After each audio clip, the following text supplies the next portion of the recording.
Hello everyone and welcome to my YouTube channel. In this video, I'm going to be talking about finding inspiration and how I paint this in Procreate.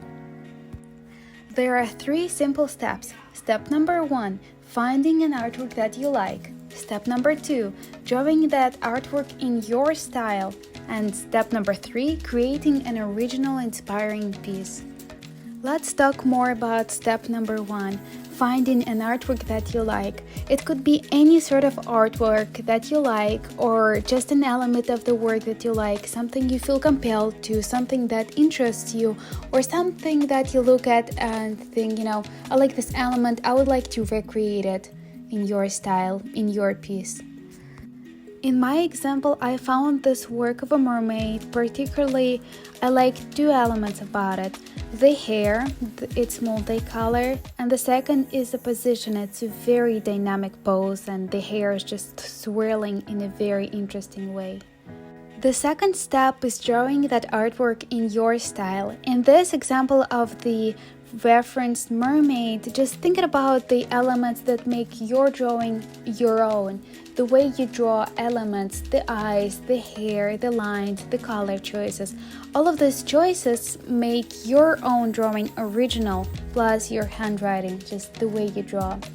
And the third step is creating an original piece. The combination of incorporating an inspiring element from another work, combining it with your own handwriting, the way you illustrate a drawing with your shapes and line choices, with your colors, the way you express a drawing and colors to make a drawing your own, and combination of all these 3 elements make a drawing unique, inspired by.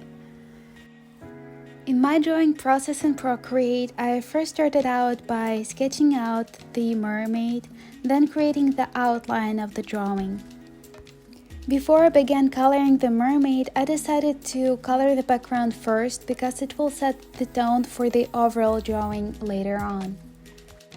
I wanted to create an under the sea effect, so I used a bigger brush, low opacity, and different colors and tones of the violets, purples, and blues, and then blurred them together to create a sense of the water and under the sea depth.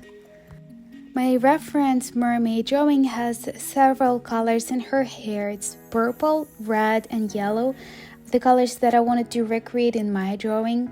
And to paint the hair, I used different shades and tints of the reds, pinks, purples, and even yellows, and then I used the smudge tool to blend the colors in together to create a smooth effect.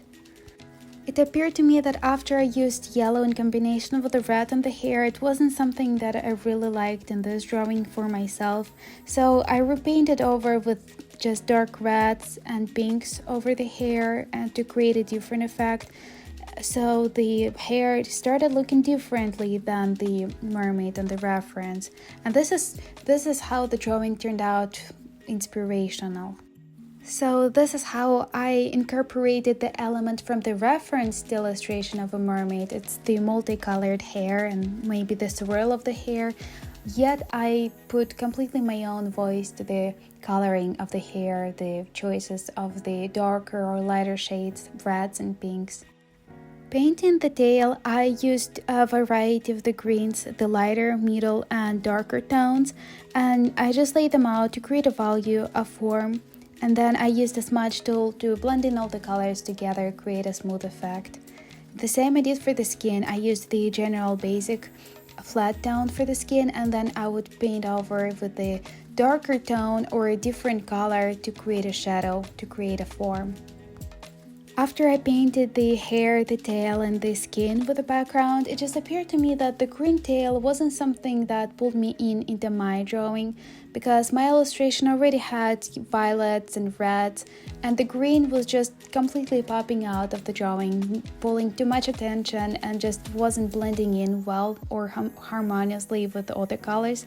So I decided to play around a little with the hues and see how the tail will look with different colors, and I decided to choose dark violet, which now seems to blend in with the overall illustration very well, and it also accentuates the attention on the bright hair, which are red, and the rest is just kind of violets and blues, calm yet on the warm side of the color wheel.